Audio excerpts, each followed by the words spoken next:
Wonderful. Tatiana, thank you very much for coming back on and finding a slot to join us today. How are you this afternoon? I'm good. Considering again, I cannot say that I'm good as anybody who is Ukrainian can say that they're good right now. We are Okay. hoping for this war to be over. Did you realize it's been already months? Yes, the 4 weeks that this has been happening, and there are dribs and drabs of information that are reaching our ears. And this is great because, as you know, when we're reading or hearing stories, it's not necessarily all of the accurate information we're getting. So, since you and I had this conversation the last time, Tatiana, what have you learned? What is your current experience and the experiences of those you love over there today? What's going on? There is still a lot of misinformation. There is again, if you listen one side or another side, there is a lot of lies, and of course, there is more lies on the Russian side, as probably we could expect, because that was what's been happening for years, and we just didn't know that. Now, also that issue that I see that even some of the information that is reposted by people, Ukrainian people, are not always correct information. They trust that the original person that posted is correct, and they repost it without checking the sources. So again, I would just encourage people to check your sources and make sure that you read information from the trustworthy sources. But it's tragic there. Like, it's not getting any better. It's not getting any easier for people. It's sad to see that today I was talking to my vice principals at the Novopecherska school, and they're saying, well, we're getting used to it. Like, should get used to the war. Nobody should get used to the fact that they cannot sleep at night, and they are woken up almost every night at 3-4 o'clock with the sirens, and it's impossible. It's tragic, and people are dying, kids are dying, schools are being destroyed. Again, I can tell you more about the school situation in Ukraine, because Please this is do. what I'm focusing on. Please do. So as of a couple days ago, there's 400 schools that are destroyed. Over 70 are completely gone. There's no even chance of rebuilding those schools. Most of the schools, regardless of the situation, started online teaching last Monday. And they offer, again, some schools have full classes, some have modified classes, modified schedule, but most of the schools started working online. And regardless how difficult it is, and I can tell you it's very difficult, when I visited some of the classes that our teachers were running, and it's so difficult to see. They're smiling, but you can see the pain and you can see tears in their eyes. It's extremely difficult for them to conduct classes, but it's important for our students. It's important for our kids. And they do attend classes. And the first day we had, and I'm talking about Novopecherska school, Yeah. we had 81% attendance. Now it's 75, 76 every day. But the numbers are telling how important it is for our students. One of the things I wanted to bring our viewers up to date with is the fact that when you were in Ukraine, you were a teacher, which is why you are close to the school system there.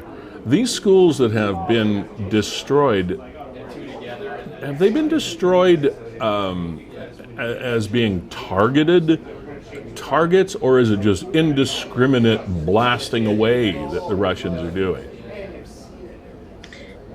Russians are trying to justify why they're destroying the schools, or why, for example, a couple days ago they destroyed the brand new shopping mall in Kiev, because they think that there is something that is hidden there, and that's why they're destroying it.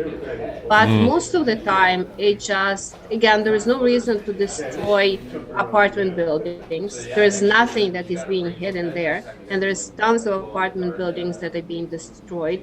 In some schools, there was one theater destroyed that Ukrainians wrote on the top on the top of the building that there are kids there. Right. And they still destroyed it. So telling me that it's mistake, no, it's not a mistake. I do not believe that it's mistake. I know it's intentional. They're trying to hurt where it hurts the most. Right. They're just inflicting pain. Yeah, that's what it is. Can I go back a little bit in the conversation to when we were talking about what you can believe and what you cannot believe? Can you give us an example, Tatiana, of something that was out there for public knowledge that was absolutely not true?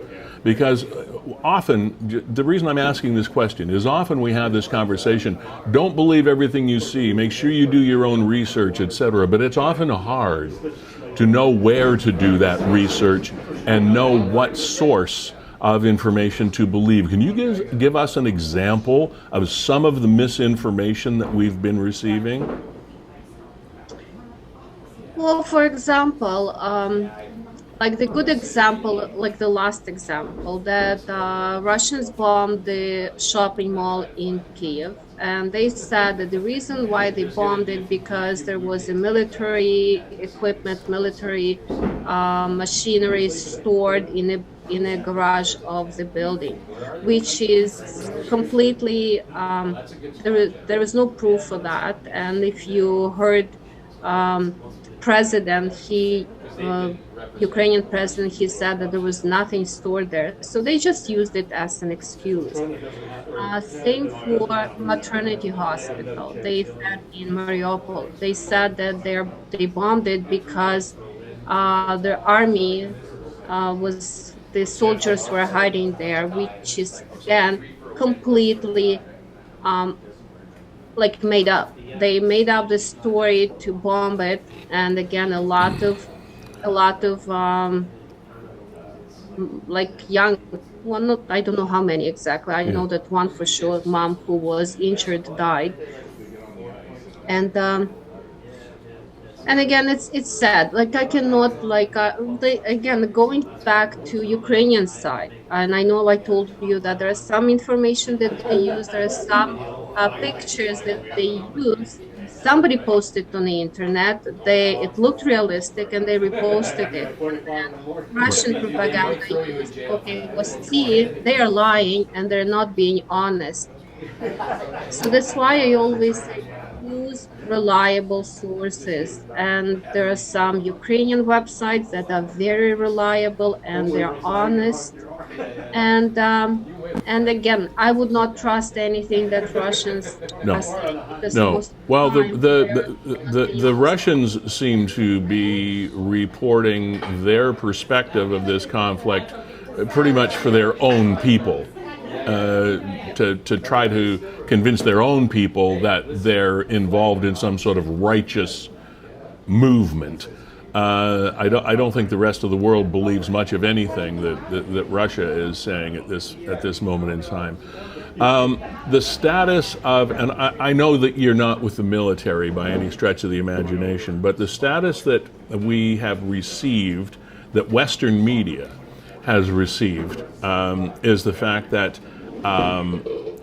Kyiv is holding on. The Russians are stalled a little bit there. Lviv was a problem. Mariupol has gone through some horrible devastation at the moment, and it seems from what we hear that your country is hanging on. They're giving the Russians more of a fight than even the Russians expected. That's kind of what we're getting. Is that how you understand it to be currently? Yes, and I talked to, again, I have half of the teachers are still in Kiev, so again, they give me updates almost every day how things are going. And there is still bombing, but Russians did not manage to get into Ukraine, into Kiev yet. They are on the outskirts of Kiev, but not in Kiev.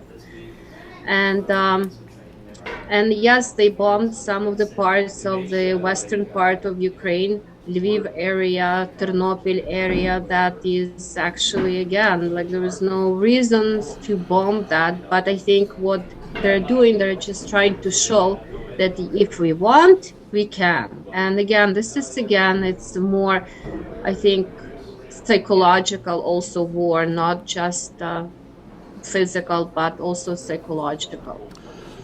But again, that's my opinion. And Well, that's but all. again, Yeah. there is no justification. But there is no justification for anything that they're doing. They're so brutal. They're so evil. I was talking to one of my teachers. She said she's in the western part of Ukraine right now. And the reason why I'm talking to all these teachers, because I was a principal of the school. So again, they're still talking to me. They're still connecting with me. And she said that they're in west part of Ukraine, and they have nowhere to come back because the house that they just finished building is completely destroyed. And in addition to that, their neighbors who saw that Russians came in and used whatever was left over to do fire pits on their backyard. So why would you do something like this? It just like it breaks my heart to, like, even like simple things like this. It just completely just to make you feel as bad as possible and Yeah. hurt you as much as possible. We also hear about the number of people called refugees, if you will, of Ukraine that are leaving the country, predominantly first destination Poland. Is it your understanding that there are that many people attempting to leave the country? Well, according to what I know, it's it's more than 4 million that left Ukraine already. I am in contact with one person in Warsaw right now. She's doing some offering psychological help to Okay. all the refugees. And there is almost 2 million again, don't quote me on that. This is what she said. Yes. Again, it's not official information, but she said what she knows, it's approximately 2 million right now. Okay. How are you doing? Are you okay? I'm okay. I'm trying to be busy. At this point, I'm trying to gather the army of educators to help Ukrainian students. And I'm staying busy. I'm doing what I can, and trying to support them as much as I can from here. Again, it can only be an opinion, and you don't have a crystal ball, I know that, but it's a question that, I mean, it's just sitting there in the front of my mind is, how do you see this ending? This is the question that I ask myself every day, and I honestly, I was, I wish I had an answer, and I don't. I just hope that Putin will agree to have a meeting with Zelensky, and they can negotiate and they can sign an agreement. I want this war, as everybody else, to be over. I know it's going to be lose-lose for both countries, there's never going to be a win-win like in a situation like this. There is no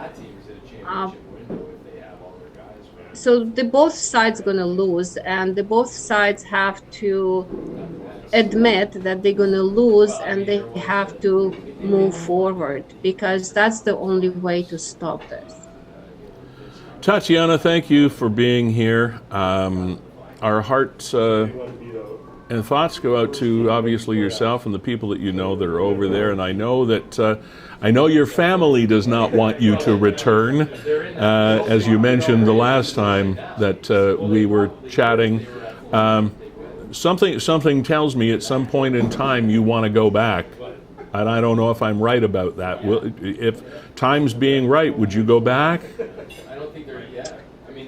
I probably would go back, but I don't know for how long. And again, it's I have to think about my family first of all, because it was very difficult for them. Thank you, Tatiana, and please come back and talk to us again. I hope that there are not too many more weeks of this, but however long it goes, please keep in touch with us, and just reach out and think of us as people that want to help try to get out the truth when we can. Okay. Okay.